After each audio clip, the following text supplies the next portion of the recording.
Hi. Xylem teaching exams പ്ലാറ്റ്ഫോമിലേക്ക് എല്ലാ HSA ഉദ്യോഗാർത്ഥികൾക്കും ഹാർദമായ സ്വാഗതം. HSA മലയാളത്തിൻ്റെ ഒരു ക്ലാസ് നമ്മളിവിടെ ആരംഭിക്കുകയാണ്. അപ്പോൾ എങ്ങനെയാണ് ഇത് പഠിക്കേണ്ടത്? നമ്മുടെ ഒരു പാർട്ട് ടൈം HSA മലയാളം പരീക്ഷ കഴിഞ്ഞ ദിവസങ്ങളിൽ നടന്നിരുന്നു. പ്രതീക്ഷിച്ചതിനപ്പുറം ഉദ്യോഗാർത്ഥികളെ വലച്ച പരീക്ഷ തന്നെയായിരുന്നു അല്ലേ? പക്ഷേ സിസ്റ്റമാറ്റിക് ആയിട്ടുള്ളൊരു പഠനക്രമത്തിലൂടെ സാഹിത്യമാണ് 80% ചോദ്യങ്ങളിൽ വന്നിരിക്കുന്നത്. അതിൽ തന്നെ പ്രാചീന സാഹിത്യം, തിരുനിഴൽ മാല പോലെയുള്ള പാട്ട് സാഹിത്യത്തിനെ ആസ്പദമാക്കിയുള്ള ചോദ്യങ്ങളും വന്നിട്ടുണ്ട്. അപ്പം നമ്മൾ എന്താ ചെയ്യേണ്ടത്? പ്രാചീന സാഹിത്യം, മധ്യകാല സാഹിത്യം, ആധുനിക സാഹിത്യം, ആധുനിക കവിത്രയത്തിന് ശേഷമുള്ള സാഹിത്യകാരന്മാർ, അവരുടെ കൃതികൾ ഒക്കെയും പഠിക്കേണ്ടതുണ്ട്. ഇപ്പോൾ ബഷീറിൻ്റെ 1-2 കൃതികൾ മാത്രം വായിച്ചു വെച്ചാൽ, അതിലെ പ്രമേയം അറിഞ്ഞു വെച്ചാലും പോരാ അല്ലേ? അപ്പോൾ വളരെ ഡെപ്തായിട്ടുള്ളൊരു പഠനക്രമമാണ് HSA മലയാളത്തിൽ ആവശ്യമെന്ന് പറയുന്നത്. അപ്പോൾ ഇപ്പം നമ്മൾ വ്യാകരണ കാര്യം, സന്ധി കാര്യങ്ങൾ എടുത്താലും അങ്ങനെ തന്നെയാണ്. സന്ധി പ്രകരണമൊക്കെ അതേ രീതിയിൽ പഠിച്ചു വരേണ്ടതുണ്ട്. കേരള പാണിനീയ നിയമങ്ങൾ പ്രകാരം ഉള്ള ഇതാണ്. അപ്പം നമ്മൾ വിചാരിക്കും ഒരു LD ലെവലിൽ നിന്നോ അല്ലെങ്കിൽ ഒരു ഡിഗ്രി ലെവലിൽ നിന്നോ നമ്മൾ പരീക്ഷ എഴുതാറുണ്ടല്ലോ, അപ്പോൾ അങ്ങനെ പോരെ എന്നൊക്കെ ചിന്തിക്കുന്നവരുണ്ടാവും. പക്ഷേ നമ്മൾ കുറച്ചുകൂടി ഒരു സീരിയസ് ആയിട്ടുള്ളൊരു അപ്രോച്ച് HSA മലയാളത്തിന് വേണം. അപ്പം നമ്മൾ ഇന്ന് തുടങ്ങുകയാണ് പാട്ട് സാഹിത്യത്തിൻ്റെ ആദ്യ കാലങ്ങളിലേക്കും പാട്ട് സാഹിത്യത്തിൻ്റെ വിവിധ മേഖലകളിലേക്കും നമ്മൾ പോകുന്നു. അപ്പോൾ കവിതാ സാഹിത്യം എന്ന് പറയുമ്പോൾ അതിൽ നമ്മൾ ആദ്യം നോക്കേണ്ടത് പാട്ട് പ്രസ്ഥാനമാണ്, പാട്ട് സാഹിത്യമാണ്. തമിഴും മലയാളവും ഇടകലർന്ന രചനാശൈലിയായിരുന്നു പാട്ട് പ്രസ്ഥാനത്തിൽ. അപ്പോൾ ആദ്യമായി രൂപം കൊള്ളുന്ന ഒരു സാഹിത്യ പ്രസ്ഥാനം എന്ന് പറയുന്നത് എന്താണ്? പാട്ടുപ്രസ്ഥാനമാണല്ലേ. ഇങ്ങനെ പാട്ടുപ്രസ്ഥാനത്തിൽ തുടങ്ങി വെച്ച കവിതാ സാഹിത്യമാണ് പിന്നീട് ഇങ്ങോട്ട് സാഹിത്യത്തിൻ്റെ വിവിധ മേഖലകളിലേക്ക് പടർന്ന് പന്തലിച്ചത്. ലീലാതിലകം എന്ന വ്യാകരണ ഗ്രന്ഥത്തിലാണ് പാട്ടിന് ലക്ഷണം നിർവചിച്ചിരിക്കുന്നത്. അപ്പം പാട്ട് എന്ന പ്രാചീനകാല സാഹിത്യ സമ്പ്രദായത്തിൻ്റെ ഭാഷ എന്താണെന്ന് ചോദിച്ചാൽ തമിഴ് മലയാള മിശ്രണമാണ്. തമിഴ് മലയാള മിശ്രണമായി രൂപം കൊണ്ട ഭാഷയാണ് പാട്ട്, ഭാഷാ സാഹിത്യമാണ് പാട്ട്. പാട്ടിന് ലക്ഷണം നിർവചിച്ചിരിക്കുന്ന ഗ്രന്ഥം ഏതാണെന്ന് ചോദിച്ചാൽ ലീലാതിലകമാണ്. ലീലാതിലകം അജ്ഞാത കർത്തൃകമാണ്. നമ്മൾ പഠിച്ചിട്ടുണ്ട്. ലീലാതിലകകാരനെ കുറിച്ച് ഏറ്റവും വിശ്വസനീയമായ തെളിവുകളൊന്നും തന്നെ നമുക്ക് ലഭിച്ചിട്ടില്ല. ലീലാതിലകകാരൻ എന്ന് തന്നെ പറയുന്നു. എന്നാൽ പാട്ടിനും മണിപ്രവാളത്തിനും ഒക്കെ ലക്ഷണം നിർവചിച്ചിരിക്കുന്ന ലീലാതിലകത്തിൻ്റെ ഭാഷ എന്ന് പറയുന്നത് സംസ്കൃതമാണ്. ലീലാതിലകത്തിലെ ഭാഷ സംസ്കൃതമാണ്. ലീലാതിലകം അജ്ഞാത കർത്തൃകമാണ്. അതുപോലെ ലീലാതിലകം രചിച്ചതിൻ്റെ ഉദ്ദേശം തന്നെ എന്താണ്? മണിപ്രവാള ലക്ഷണവും അതുപോലെ പാട്ട് ലക്ഷണവും ഒക്കെ അതിൻ്റെ പ്രധാന ഘടകങ്ങളായിരുന്നു. ലീലാതിലകത്തിൻ്റെ എത്രാമത്തെ ശില്പത്തിലാണ് പാട്ടിന് ലക്ഷണം നിർവചിച്ചിരിക്കുന്നത്? യെസ്, 1-ാം ശില്പത്തിൽ. അപ്പം നമ്മൾ ഈ ഒരു സ്ലൈഡിൽ എത്ര പോയിന്റ് ഉണ്ടായിരുന്നു? യെസ്, പാട്ടുപ്രസ്ഥാനത്തിൻ്റെ ഭാഷ എങ്ങനെയായിരുന്നു? തമിഴ് മലയാള മിശ്രണം. ഇനി പാട്ടിന് ലക്ഷണം നിർവചിച്ചിരിക്കുന്ന ഗ്രന്ഥം ഏതാണ്? ലീലാതിലകം. ലീലാതിലകം രചിച്ചിരിക്കുന്ന ഭാഷ ഏതാണ്? സംസ്കൃതം. ഇനി ലീലാതിലകത്തിൻ്റെ ഏത് ശില്പത്തിലാണ് പാട്ടിന് ലക്ഷണം നിർവചിച്ചിരിക്കുന്നത്? 1-ാം ശില്പത്തിലാണ് ലക്ഷണം നിർവചിച്ചിരിക്കുന്നത്. ആരാണ് പാട്ട് സാഹിത്യത്തിലെ ആദ്യ കൃതി രചിച്ചത്? ചീരാമൻ. ചീരാമൻ്റെ രാമചരിതം. അപ്പം ചീരാമൻ്റെ രാമചരിതമാണ് പാട്ട് സാഹിത്യത്തിലെ ആദ്യ കൃതി, ലക്ഷണമൊത്ത കൃതിയായി, അതായത് പാട്ട് പ്രസ്ഥാനത്തിൻ്റെ ലക്ഷണമൊത്ത ആദ്യ കൃതിയായി കണക്കാക്കപ്പെടുന്നത് ചീരാമൻ രചിച്ച രാമചരിതം ആണ്. കേരളത്തിൻ്റെ ചോസർ എന്നാണ് ചീരാമനെ വിളിക്കുന്നത്. കേരളത്തിൻ്റെ ചോസർ. അങ്ങനെ വിശേഷിപ്പിച്ചത് ആരാണ്? അങ്ങനെ വിശേഷിപ്പിച്ചത് ഉള്ളൂരാണ്. അപ്പോൾ കേരളത്തിൻ്റെ ചോസർ എന്നറിയപ്പെടുന്നത് ആരാണ്? ചീരാമനാണ്. ചീരാമനെ കേരളത്തിൻ്റെ ചോസർ എന്ന് വിളിച്ചത് ആരാണ്? ഉള്ളൂരാണ്. രാമചരിതത്തിൻ്റെ ഇതിവൃത്തം രാമായണത്തിലെ യുദ്ധകാന്ഡമാണ്. അപ്പം രാമചരിതത്തിൻ്റെ ഇതിവൃത്തം എന്താണെന്ന് ചോദിച്ചാൽ രാമായണത്തിലെ യുദ്ധകാന്ഡമാണ്. അപ്പം രാമായണത്തിലെ യുദ്ധകാന്ഡമാണ് രാമചരിതത്തിൻ്റെ ഇതിവൃത്തം. അപ്പോൾ നമുക്ക് തന്നെ അറിയാം വാൽമീകി രാമായണം. വാൽമീകി രാമായണമാണ് ശ്രീരാമൻ്റെ രാമചരിതത്തിൻ്റെ ഇതിവൃത്തം. ശ്രീരാമൻ്റെ രാമചരിതത്തിൻ്റെ ഇതിവൃത്തം എന്താണ്? വാൽമീകി രാമായണമാണ്. വാൽമീകി രാമായണത്തിൽ നിന്നും ഇതിവൃത്തം സ്വീകരിച്ചുകൊണ്ടാണ് ശ്രീരാമൻ്റെ രാമചരിതം രചിച്ചിരിക്കുന്നത്. ഇനി ഏത് ഭാഗമാണ് ഇതിനാസ്പദമാക്കിയിരിക്കുന്നത്? രാമായണത്തിലെ യുദ്ധകാണ്ഡം. രാമചരിതത്തിൻ്റെ അധ്യായങ്ങൾക്ക് പറയുന്ന പേരാണ് പടലങ്ങൾ. രാമചരിതത്തിൻ്റെ അധ്യായങ്ങൾക്ക് പറയുന്ന പേരെന്താണ്? പടലങ്ങളാണ്. പടലങ്ങൾ എന്നാണ് അറിയപ്പെട്ടിരുന്നത്. എന്നാൽ രാമായണത്തിൽ നമുക്കറിയാം അല്ലേ, കാണ്ഡം എന്നാണ് രാമായണത്തിലെ ഓരോ അധ്യായത്തിനെയും വിളിക്കുന്നത്. അതേസമയം മഹാഭാരതത്തിൻ്റെ ഓരോ അധ്യായങ്ങൾക്കും പറയുന്ന പേരെന്ന് പറയുന്നത് സ്കന്ധമാണ്. പർവമാണ്. മഹാഭാരതത്തിലെ ഓരോ അധ്യായങ്ങൾക്കും പറയുന്ന പേര് പർവം എന്നാണ്. യുദ്ധപർവം, വനപർവം. യെസ്. ഇനി ഭാഗവതത്തിലെ ഓരോ അധ്യായത്തിനും പറയുന്ന പേരെന്താണ്? ഭാഗവതം സ്കന്ധം എന്ന പേരിലാണ് അറിയപ്പെടുന്നത്. എന്താണ്? സ്കന്ധം. അങ്ങനെ വാൽമീകി രാമായണത്തിൻ്റെ ഇതിവൃത്തം ഉൾക്കൊണ്ടുകൊണ്ട് ചരിത്രത്തിലെ തന്നെ മലയാള ഭാഷാ സാഹിത്യ ചരിത്രത്തിലെ ആദ്യ കൃതി എന്നറിയപ്പെടുന്ന കൃതി ജന്മം കൊണ്ടു. ശ്രീരാമൻ്റെ രാമചരിതം. ശ്രീരാമൻ്റെ രാമചരിതത്തിന് ഇതിവൃത്തമായി സ്വീകരിച്ചിരിക്കുന്നത് വാൽമീകി രാമായണം തന്നെയാണ്. വാൽമീകി രാമായണമാണ് ശ്രീരാമൻ്റെ രാമചരിതത്തിലെ ഇതിവൃത്തം. ഇനി അതിൽ തന്നെ യുദ്ധകാണ്ഡം, വാൽമീകി രാമായണത്തിലെ യുദ്ധകാണ്ഡമാണ് ഇതിവൃത്തമായി സ്വീകരിച്ചിരിക്കുന്നത്. ഇനി രാമചരിതത്തിലെ ഓരോ അധ്യായങ്ങൾക്കും പറയുന്ന പേരാണ് പടലങ്ങൾ. എന്തു പേരിലാണ് അറിയപ്പെടുന്നത്? പടലങ്ങൾ എന്ന പേരിലാണ്. യെസ്. പാട്ടുപ്രസ്ഥാനത്തിൻ്റെ ലക്ഷണങ്ങൾ അടങ്ങുന്ന കൃതിയായ ലീലാതിലകം പൂർണ്ണമായും മലയാളത്തിലേക്ക് വിവർത്തനം ചെയ്തത് ആരാണ്?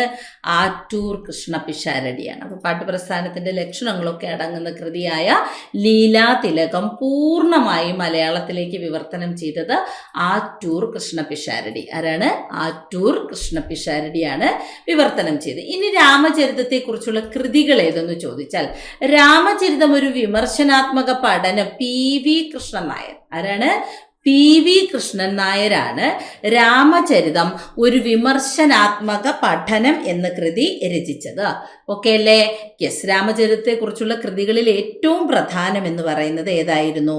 യെസ്. രാമചരിതത്തെക്കുറിച്ചുള്ള കൃതികളിൽ ഏറ്റവും പ്രധാനം രാമചരിതം ഒരു വിമർശനാത്മക പഠനം. അപ്പം കാലങ്ങൾക്ക് മുമ്പ് രചിക്കപ്പെട്ട രാമചരിതത്തെക്കുറിച്ച് നമുക്ക് അറിവ് നൽകുന്നത് ഇത്തരം കൃതികളാണ്. അങ്ങനെ ആദ്യമായി ഇതിനൊരു അറിവ് നമുക്ക് ലഭിക്കുന്നത് ഏതിൽ നിന്നാണ്? യെസ്. രാമചരിതം ഒരു വിമർശനാത്മക പഠനം എന്ന കൃതിയിൽ നിന്നാണ്. ഓക്കെ അല്ലേ? യെസ്. ഇനി നോക്കാം, അത് ആരുടെ? പി.വി. കൃഷ്ണൻ നായരുടേതാണ് അല്ലേ? പി.വി. കൃഷ്ണൻ നായരുടേതാണ് എന്ത്? യെസ്. രാമചരിതം ഒരു വിമർശനാത്മക പഠനം എന്ന് പറയുന്നത്. ഇനി രാമചരിതത്തിൽ നിന്ന് മഹാഭാരതത്തിലേക്ക് ഡോക്ടർ എം പുരുഷോത്തമൻ്റെയാണ്. അപ്പോൾ രാമചരിതത്തിൽ നിന്ന് മഹാഭാരതത്തിലേക്ക് ആരാണ് രചിച്ചത് എന്നൊരു ചോദ്യം വന്നാൽ, രാമചരിതത്തിൽ നിന്ന് മഹാഭാരതത്തിലേക്ക് എന്ന കൃതി രചിച്ചത് യെസ് എന്താണ്? പിന്നെ എം പുരുഷോത്തമനാണ്. രാമചരിതവും പ്രാചീന ഭാഷാ വിചാരവും നടുവട്ടം ഗോപാലകൃഷ്ണൻ. ഇപ്പം രാമചരിതവും പ്രാചീന ഭാഷാ വിചാരവും എന്ന കൃതി രചിച്ചത് ആരായിരുന്നു? നടുവട്ടം ഗോപാലകൃഷ്ണനാണ്. ഓക്കെ അല്ലേ? യെസ്. ഇനിയോ രാമചരിതത്തിനെ കുറിച്ചുള്ള ഏറ്റവും വിമർശനാത്മക, അപ്പം ഇത് മാച്ച് ചെയ്യാനായിട്ടും കൂടി ചോദിക്കും. ഓക്കെ, മാച്ച് ചെയ്യാൻ ചോദിക്കുവാണെങ്കിൽ എന്ത് ചെയ്യണം? രാമചരിത ഒരു വിമർശനാത്മക പഠനമാണെങ്കിൽ പി.വി. കൃഷ്ണൻ നായരാണ്. അതുപോലെ തന്നെ രാമചരിതത്തിൽ നിന്ന് മഹാഭാരതത്തിലേക്കാണെങ്കിൽ ഡോക്ടർ എം പുരുഷോത്തമനാണ്. രാമചരിതവും പ്രാചീന ഭാഷാ വിചാരവും നടുവട്ടം ഗോപാലകൃഷ്ണനാണ്. അപ്പം നമ്മൾ പഠിച്ചു രാമചരിതത്തിലെ ഓരോ അധ്യായങ്ങൾക്ക് പറയുന്ന പേര് പടലങ്ങളാണെന്നല്ലേ. അപ്പോൾ ഈ ഇതിനെക്കുറിച്ച്, അതായത് രാമചരിതത്തെക്കുറിച്ച് പഠനം നടത്തുന്നവരുടെ അഭിപ്രായത്തിൽ 1814 പാട്ടുകളാണ് അതിനകത്തുള്ളത്. ഈ 1814 പാട്ടുകൾ 164 പടലങ്ങളിലായിട്ട്. അപ്പം നമ്മൾ പഠിച്ചല്ലോ രാമചരിതത്തിൻ്റെ ഓരോ അധ്യായങ്ങൾക്കും പറയുന്ന പേരെന്താണ്? പടലങ്ങൾ. ഇപ്പോൾ വാൽമീകി രാമായണത്തിൽ നമുക്കറിയാം എന്താണ്, പിന്നെ കാണ്ഡം എന്നാണ് അറിയപ്പെടുന്നതെങ്കിൽ കൂടി രാമചരിതത്തിൻ്റെ ഓരോ അധ്യായങ്ങൾക്കും പറയുന്ന പേര് പടലങ്ങൾ എന്നാണ്. അങ്ങനെ 164 പടലങ്ങളും 1814 പാട്ടുകളുമാണ് ഉള്ളത്. ഓരോ പടലങ്ങളിലായിട്ട് ഒരു 11 പാട്ടുകളാണ് ഉള്ളത്. 11 പാട്ടുകളാണ് ഓരോ പടലത്തിലുമുള്ളത്. ഇനി 12 പാട്ടുകളുള്ള 14ഉം 10 പാട്ടുകളുള്ള 4 പടലങ്ങളും. അപ്പോൾ 11 പാട്ടുകളാണ് സാധാരണ മിക്കവാറും പടലങ്ങളിലുള്ളത്. എന്നാൽ 12 പാട്ടുകളുള്ള 14 പടലങ്ങളുണ്ട്. 12 പാട്ടുകളുള്ള 14 പടലങ്ങൾ, അതുപോലെ 10 പാട്ടുകളുള്ള 4 പടലങ്ങളും എവിടെയുണ്ട്? രാമചരിതത്തിനകത്ത് ഉണ്ട്. ഓരോന്നിലും 11 പാട്ടുകൾ വീതം ഉൾപ്പെടുത്തുക എന്നുള്ളത് ചില ശൈലിയാണെന്ന്. അതുകൊണ്ടാണ് പറഞ്ഞത് എവിടെയോ ഉള്ള ഒരു മണിയാണി നായരാണ് രാമചരിതം രചിച്ചിരിക്കാൻ ചാൻസ്. കാരണം ഈ 11 പാട്ടുകൾ വീതമുള്ള ചില കൃതികൾ രചിക്കുക അന്നത്തെ നായന്മാരുടെ ഒരു സ്വഭാവമായിരുന്നു എന്നും, അപ്പോൾ അവിടെ എന്താണ് ഒരു മണിയാണി നായരായിരിക്കാം ഇത് രചിച്ചിരിക്കുന്നതും എന്നും ഒക്കെ ഭാഷാ പഠനകാരന്മാർ അഭിപ്രായപ്പെടുന്നുണ്ട്. എന്തായാലും 1814 പാട്ടുകളും 164 പടലങ്ങളും. എനിക്ക് തോന്നുന്നു ഇപ്പം നടന്ന പാർട്ട് ടൈം HSA മലയാളം പരീക്ഷയിലെ ചോദ്യവും കൂടിയായിരുന്നു രാമചരിതത്തിൽ എത്ര പടലങ്ങളുണ്ട് എന്നുള്ളത്. രാമചരിതത്തിൽ എത്ര പടലങ്ങളുണ്ട് എന്നുള്ളൊരു ചോദ്യമായിരുന്നു ചോദിച്ചിരുന്നത്. രാമചരിതത്തിൽ 164 പടലങ്ങളും 1814 പാട്ടുകളുമാണ് ഉള്ളത്. രാമചരിതം ഒരു വിമർശനാത്മക പഠനം PV കൃഷ്ണൻ നായർ, രാമചരിതത്തിൽ നിന്ന് മഹാഭാരതത്തിലേക്ക് ഡോക്ടർ MM പുരുഷോത്തമൻ, രാമചരിതവും പ്രാചീന ഭാഷാ വിചാരവും നടുവട്ടം ഗോപാലകൃഷ്ണൻ. ഇത്രയും പേരാണിത് രചിച്ചിരിക്കുന്നത്. ഓക്കെ, ഈ രാമചരിതത്തിനെ ആസ്പദമാക്കി പ്രധാനപ്പെട്ട ചില കൃതികളെ കുറിച്ചുള്ള വിവരങ്ങളാണ് പറഞ്ഞത്. സാധാരണയായി ഇങ്ങനൊരു ക്വസ്റ്റ്യൻ പ്രതീക്ഷിക്കാം. സാധാരണയായി രാമചരിതത്തിലെ ഓരോ അധ്യായങ്ങളിലും എത്ര പാട്ടുകളാണ് ഉണ്ടായിരിക്കുന്നത്? 11 പാട്ടുകൾ വെച്ചാണ് ചിട്ടപ്പെടുത്തിയിരിക്കുന്നത്. ഇനി 12 പാട്ടുകൾ വീതമുള്ള 14 പടലങ്ങളുണ്ട്. എന്നാൽ 10 പാട്ടുകളുള്ള 4 പടലങ്ങളുമുണ്ട്. കോമൺലി ഈ 164 പടലങ്ങളിൽ 11 പാട്ടുകൾ വെച്ചിട്ടാണ് ചിട്ടപ്പെടുത്തിയിരിക്കുന്നത്. അങ്ങനെയാണ് 1814 പാട്ടുകളും 164 പടലങ്ങളും രാമചരിതത്തിലുണ്ട് എന്ന് പറയുന്നത് അല്ലേ. ദ്രമിഡ സംഘാതാക്ഷര നിബദ്ധം യതുകമോന വൃത്തവിശേഷയുക്തം പാട്ട്. എന്താണ് പാട്ട് സാഹിത്യത്തിന് ലീലാതിലകം നൽകിയിരിക്കുന്ന ഒരു നിർവചനം എന്ന് പറയുന്നത്? നൽകിയിരിക്കുന്ന നിർവചനം ഇത്രയേ ഉള്ളൂ. എന്താണ്? ദ്രമിഡ സംഘാതാക്ഷര നിബദ്ധം യതുകമോന വൃത്തവിശേഷയുക്തം പാട്ട്. അതായത് ദ്രാവിഡ വൃത്തത്തിൽ രചിക്കപ്പെട്ടതും യതുകമോന തുടങ്ങിയ വൃത്തവിശേഷങ്ങൾ ഉൾക്കൊള്ളുന്നതുമായിരിക്കണം പാട്ട് എന്ന് ലീലാതിലകം 1-ാം ശില്പത്തിൽ പാട്ട് സാഹിത്യത്തെക്കുറിച്ച് പരാമർശിച്ചു പോരുന്നു. അത്തരത്തിൽ ലീലാതിലകം നിഷ്കർഷിച്ചിട്ടുള്ള പാട്ട് സാഹിത്യത്തെക്കുറിച്ചുള്ള റൂൾസ് ആൻഡ് റെഗുലേഷൻസ് എല്ലാം സാറ്റിസ്ഫൈ ചെയ്തൊരു കൃതിയാണ് ചീരാമൻ്റെ രാമചരിതം. 164 പടലങ്ങളും 1814 പാട്ടുകളുമൊക്കെയായിട്ട് ചിട്ടപ്പെടുത്തിയിരിക്കുന്ന ദ്രാവിഡ ഭാഷയിൽ രചിക്കപ്പെട്ട യതുകമോന തുടങ്ങിയ വൃത്തങ്ങൾ ഉൾക്കൊണ്ടിട്ടുള്ളതുമായ കൃതിയായിരുന്നു ചീരാമൻ്റെ രാമചരിതം. ഇനി പഴയകാല കൃതികളിൽ നിന്നുകൊണ്ട് പറയുകയാണെങ്കിൽ നമുക്ക് പറയാനുള്ളത് പയ്യന്നൂർ പാട്ട്, ഇരവിക്കുട്ടി പിള്ളപ്പൂര്, കന്നടിയാൻ പാട്ട്, അതുപോലെ അഞ്ചു തമ്പുരാൻ പാട്ട് തുടങ്ങിയവയൊക്കെയാണ് അല്ലേ. അതുപോലെ തിരുനിഴൽ മാല ഒരു പ്രധാന കൃതിയാണ്. എന്താണ്? തിരുനിഴൽ മാല. അപ്പോൾ തിരുനിഴൽ മാലയൊക്കെ പാട്ടുകൃതികളിലെ പ്രശസ്തമായ കൃതികളാണ്. പയ്യന്നൂർ പാട്ടുണ്ട്, ഇരവിക്കുട്ടി പിള്ളപ്പൂരുണ്ട്, അതുപോലെ തന്നെ എന്താണ് കന്നടിയാൻ പാട്ടുണ്ട്. ഓക്കെ അല്ലേ? യെസ്. ഇതൊക്കെ എന്താണ്? പാട്ട് സാഹിത്യത്തിലേക്ക് വെളിച്ചം വീശുന്ന പാട്ടുകൃതികളെക്കുറിച്ച് പരാമർശിക്കുന്ന കൃതികളാണ്. അപ്പോൾ പയ്യന്നൂർ പാട്ട്, അപ്പോൾ വണ്ണാൻകൂത്ത് എന്ന് പറയുന്ന ഒരു കലാരൂപത്തെക്കുറിച്ചൊക്കെ നമുക്ക് അറിവ് നൽകുന്ന, അല്ലെങ്കിൽ വണ്ണാൻകൂത്ത്, പെരുവണ്ണാൻകൂത്ത് തുടങ്ങിയ അനുഷ്ഠാന കലകളെക്കുറിച്ചൊക്കെ നമുക്ക് അറിവ് നൽകുന്ന ഒരു പഴയ പാട്ട് കൃതി കൂടിയാണ് പയ്യന്നൂർ പാട്ട്. ഏതാണ്? പയ്യന്നൂർ പാട്ട്. പിന്നെയുള്ളത് ഇരവിക്കുട്ടിപ്പിള്ളപ്പോര്, കണ്ണടിയാൻ പോര്, അഞ്ചു തമ്പുരാൻ പാട്ട് തുടങ്ങിയവയൊക്കെ എന്താണ്, പിന്നെ പ്രധാനപ്പെട്ട പാട്ടുകൃതികളാണ്. ഇനി തിരുനിഴൽ മാലയും അതുപോലെ തന്നെയാണ്.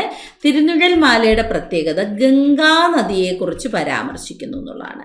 ഗംഗാ നദിയെക്കുറിച്ച് പരാമർശിക്കുന്ന പ്രാചീന പാട്ട് സാഹിത്യ കൃതി ഏതെന്ന് ചോദിച്ചാൽ തിരുനിഴൽ മാലയാണ്. ഏതാണ്? തിരുനിഴൽ മാല. പയ്യന്നൂർ പാട്ടിലെ വണ്ണാൻകൂത്തിനെ കുറിച്ചും എന്തു ചെയ്യുന്നുണ്ട്? പരാമർശിക്കുന്നുണ്ട്. വണ്ണാൻകൂത്തിനെ കുറിച്ച് പരാമർശിക്കുന്ന ഒരു പാട്ടുകൃതിയായിരുന്നു പയ്യന്നൂർ പാട്ട്. അപ്പോൾ രാമകഥാപാട്ടാണെങ്കിൽ അയ്യപ്പിള്ള ആശാനാണ് രചിച്ചത്. PK നാരായണപിള്ള ഭാഷാ പരിമളം എന്ന പേരിൽ രാമകഥാപാട്ടിനൊരു വ്യാഖ്യാനം രചിക്കുകയും ചെയ്തു. എന്നാൽ പിന്നീട് രചിക്കപ്പെട്ട ഭാരതം പാട്ട് അയ്യനപിള്ള ആശാനാണ് രചിച്ചത്. ഇവരെ കോവളം കവികൾ എന്നാണ് വിളിക്കുന്നത്. കോവളം കവികൾ എന്ന അപരനാമത്തിൽ അറിയപ്പെടുന്നത് ആരാണ്? അയ്യപ്പിള്ള ആശാനും അയ്യനപിള്ള ആശാനുമാണ്. ഭാരതദീപിക എന്ന പേരിൽ ഡോക്ടർ PK നാരായണപിള്ള വ്യാഖ്യാനം എഴുതുകയും ചെയ്തു. അയ്യപ്പിള്ള ആശാനെയും ചേർത്താണ് നമ്മൾ കോവളം കവികളെന്ന് വിളിക്കപ്പെടുന്നത്. അപ്പോൾ പാട്ട് സാഹിത്യത്തെക്കുറിച്ചും പാട്ട് സാഹിത്യത്തിൻ്റെ വരവിനെക്കുറിച്ചും അതിൻ്റെ ഉള്ളടക്കത്തെക്കുറിച്ചുമുള്ള ഒരു ചെറിയ വിവരണമായിരുന്നു നമ്മൾ ഈ വീഡിയോയിൽ കണ്ടത്. നന്ദി.